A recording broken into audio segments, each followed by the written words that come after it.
Okay, analog versus digital. This is just one small wrinkle in that conversation, and of course there's a lot to be said that's favorable about both.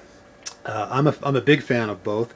I use analog and I use digital. I use whatever is most appropriate to what I want to do.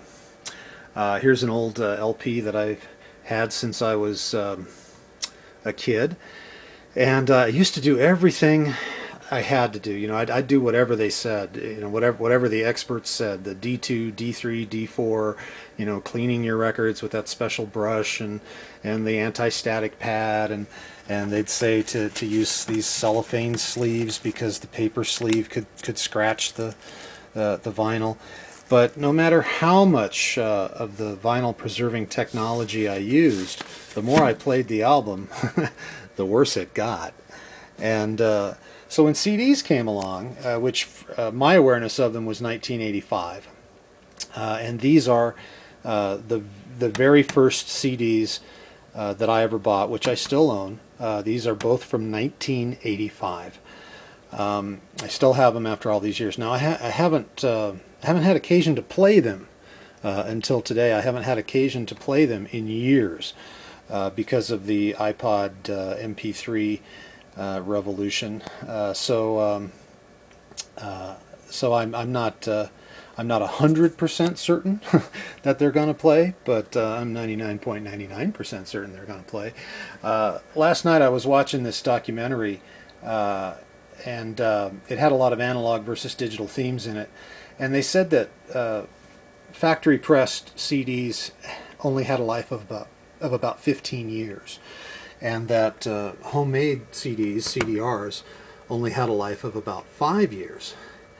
And I have noticed that whenever I have an analog digital conversation with somebody who's just an analog nut, it usually doesn't take very long for them to make some kind of claim that is demonstrably false, easily refuted.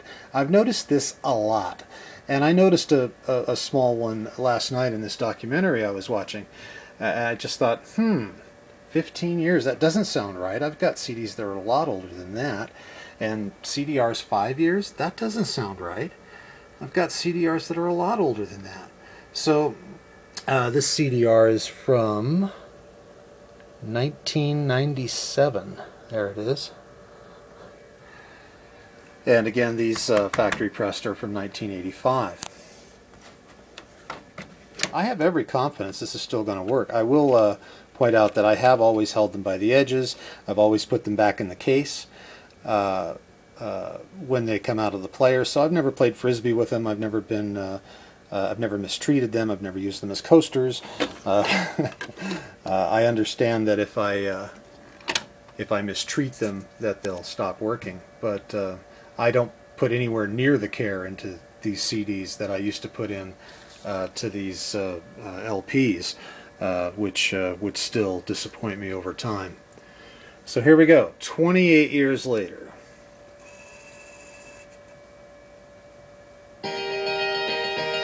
If everybody in the USA. And it still plays, and I'm not surprised. And Papa Duran Run California Project. A lot of stereo salesmen loved this CD because it had wide dynamic range. You put it on a good stereo in 1985, you could really blow somebody's doors off with this thing.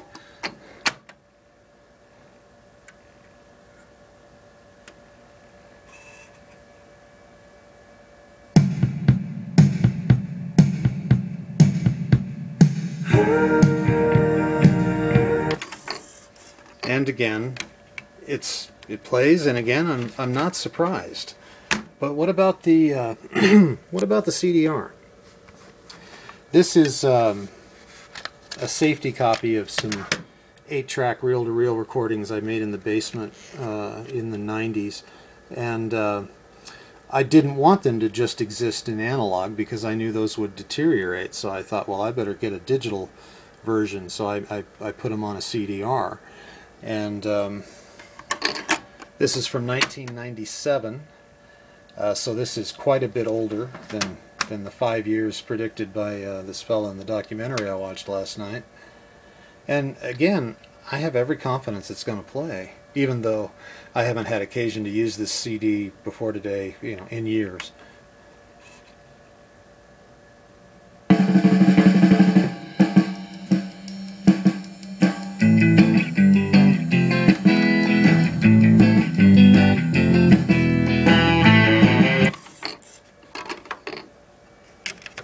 So, as far as the idea that these CDRs only last 5 years and store-bought CDs only last 15, that has not been my experience. And not even once have I had an issue with a CD that I went into a store to buy, a factory press CD.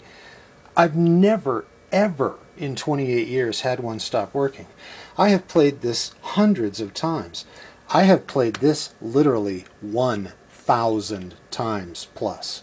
I played it at home when I got the Discman and the boombox. I played it on the go. When I got a car that had a CD player, I played it. I have played this literally 1,000 times, and it's still working 28 years later. And if you have really strong opinions about this stuff and you really care about this stuff, then chances are you need to read this, Life in Spectrum by C.G. Malloy. You can get it on Amazon. See ya.